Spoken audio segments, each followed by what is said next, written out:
Subscribe and press the bell icon to never miss a video from 2IITians.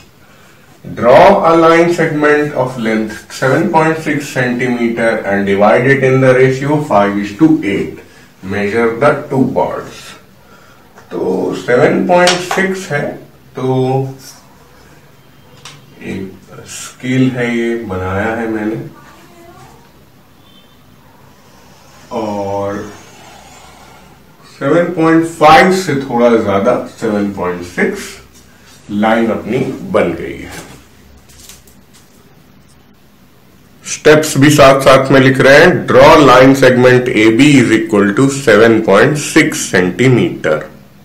अब A पर एक acute angle बनाते हैं और लंबी सी लाइन खींचते हैं।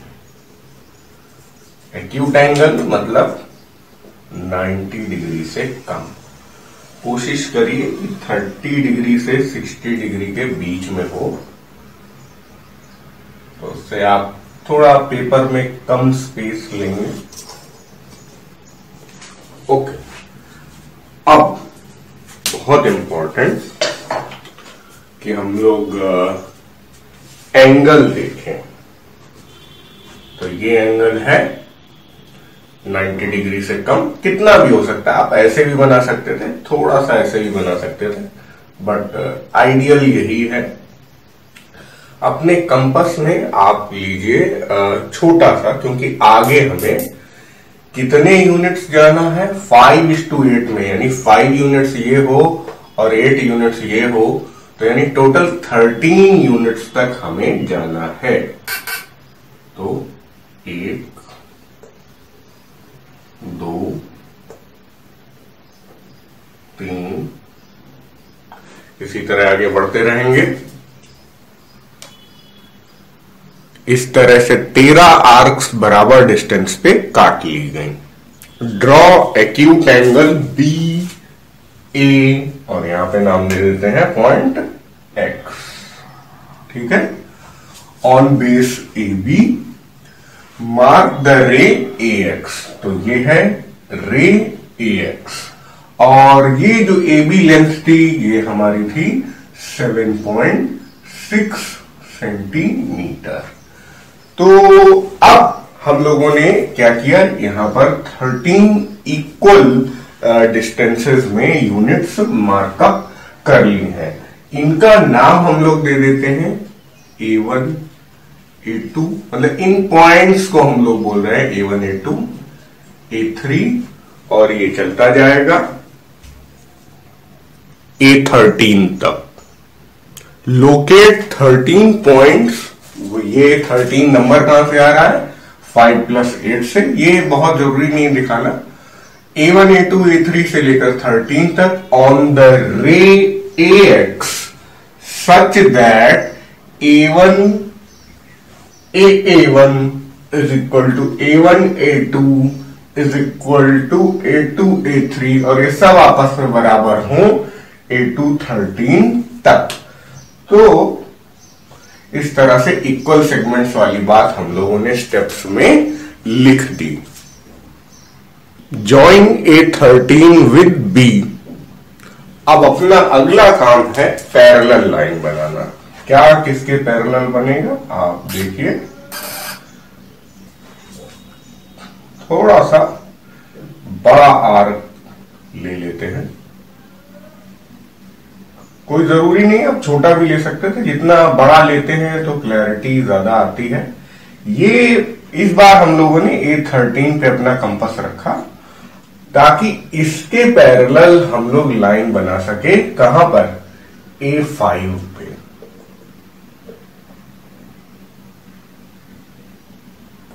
ठीक है, और A5 पे इसलिए बनाया क्योंकि 5:8 है, 5 यूनिट्स यहां से आ जाएगा, और 5 + 8 13 यहां तक आ रहा है, तो 5:8 इस तरह से डिवाइड हो जाएगा। अब देखिए, जितना ये आर्क रखा था उतना ही आर्क हम लोगों ने 5 पे रखा, लेकिन अब हम लोग देखेंगे इस पॉइंट और इस पॉइंट की डिस्टेंस क्या। अगर आपको पैरेलल लाइन बनाना नहीं आता है तो ये चीज बहुत ध्यान से देखिए। आई होप आपको दिख रहा होगा मेरा हेड। हाँ, तो ये दोनों आपस में बराबर है। इतना ही आर्क आप यहां पर इसे फिक्स करिए और एक कट बना दीजिए। ठीक है, अब हम लोगों ने A5 को इस आर्क इंटरसेक्शन से मिला दिया, आगे प्रोड्यूस कर दिया ताकि वो AB पर छू जाए, जाकर ज्वाइन हो जाए। इसी बात को लिख लिया। Draw A5C parallel to A13B। अब C पॉइंट कहां है? A5C is parallel to A13B, तो ये पॉइंट रहा होगा C। Therefore, C is the point which divides line segment AB in the ratio 5:8. On measurement, AC is equal to 2.9 and BC is equal to 4.7। तो इनको भी लिख लेते हैं।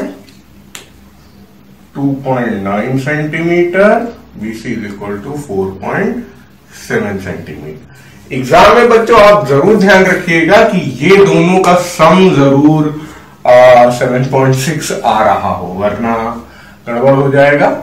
और इन दोनों का रेशियो भी 5:8 हो। आप अच्छा होगा कि एग्जाम में रफ में कैलकुलेट करके भी देख लेंगे क्या आने वाला है, ताकि आप उसी हिसाब से अपने डायग्राम को ऑगमेंट करके सही वैल्यूज तक पहुंचे। तो इस तरह से ये दोनों तो हमारे आंसर हो गए, क्योंकि हमें मेजर द टू पार्ट्स बोला गया था स्पेसिफिकली। लेकिन अभी जस्टिफिकेशन का पार्ट करना है। जस्टिफिकेशन कहता है कि ट्राइंगल A5C ले लो और ट्राइंगल A13B ले लो। ठीक है, यहां पर आप देख सकते हो कि A5C is parallel to A13B। ये तो होगा ही क्योंकि हमने ऐसा बनाया है बाय कंस्ट्रक्शन। तो अब अगर पैरेलल है तो हम लोग बोल सकते हैं AC डिवाइडेड बाय BC हो जाएगा equal AA5 divided by AA13 के। है क्यों? By basic proportionality theorem. अगर आपको बेसिक प्रोपोर्शनैलिटी थ्योरम नहीं आता है तो आप मेरे द्वारा सॉल्व किया गया ट्राइंगल्स चैप्टर वाला प्लेलिस्ट खोलिए और उस प्लेलिस्ट में आपको सारे ट्राइंगल्स के सॉल्व किए हुए क्वेश्चन मिल जाएंगे। यहां पे बेसिक प्रोपोर्शनैलिटी थ्योरम को भी मैंने मेंशन किया है, उस पे बेस्ड सवाल किए हैं। तो ट्राइंगल्स के पहले अगर ये आप करेंगे तो दिक्कत होगी। इसके बाद सिमिलैरिटी पे बेस्ड क्वेश्चंस भी आएंगे, वो भी आप नहीं कर पाएंगे बिना ट्राइंगल्स के ज्ञान के। तो इसलिए कंस्ट्रक्शन की फर्स्ट एक्सरसाइज को करने के लिए आपको ट्राइंगल्स चैप्टर अच्छे से आना चाहिए। सेकेंड एक्सरसाइज करने के लिए जो भी हम लोग आगे करेंगे उसके लिए आपको सर्कल्स चैप्टर अच्छे से आना चाहिए। तो ये भी जरूरी है कि आप सब कुछ क्रम से पढ़ें, तभी आपको मैक्सिमम गेन होगा। Okay, AC divided by BC, AA5 है क्या यार? यहां तक 1 2 3 4 5 यूनिट है, और उसी तरह AA13 क्या है यार? 13 यूनिट है, 13 यूनिट्स है। तो इस तरह से हम लोग ने AC डिवाइडेड बाय BC को 5 डिवाइडेड बाय 13 कर दिया, बल्कि ये 5 डिवाइडेड बाय 8 होगा। गलती ये हो रही है, हम लोग AA13 लिए ले रहे हैं, जबकि हमें यहां पर A5 A13 लेना चाहिए। ध्यान रखिए AC इज टू BC ले रहे हैं, इन टुकड़ों को ले रहे हैं, तो उसी तरह यहां पर आपको इन टुकड़ों को लेना पड़ेगा, है ना। तो AA5 और A5 A13, तो यहां पर इस पॉइंट से लेकर इधर 8 यूनिट्स हैं, इस पॉइंट से लेकर इधर 5 यूनिट्स हैं। तो इस तरह से हम लोग सीधे ही आंसर पे पहुंच गए। This implies AC is to BC is equal to 5 is to 8। सब कुछ हो चुका है और जस्टिफिकेशन के इस फाइनल रिजल्ट को भी बॉक्स कर देते हैं। कहने का मतलब यह है कि यहां पर हमें मेजर करके नहीं करना है कि मेजर करके आप 5:8 ले आए। आपको ये लाइन फ्रीली ड्रॉ करनी है। कोई भी बच्चा इस लाइन को ऐसे ऐसे ऐसे कैसे भी ड्रॉ कर सकता है, बस एंगल एक्यूट होना चाहिए। कोई भी बच्चा इन यूनिट्स को थोड़ा छोटा या थोड़ा बड़ा भी ले सकता है, लेकिन यूनिट्स जो हैं वो जो एक बार ले लेगा वो ही रिपीट करेगा। तो इस तरह से बच्चों के थोड़े थोड़े डायग्राम एक दूसरे से वेरी करेंगे।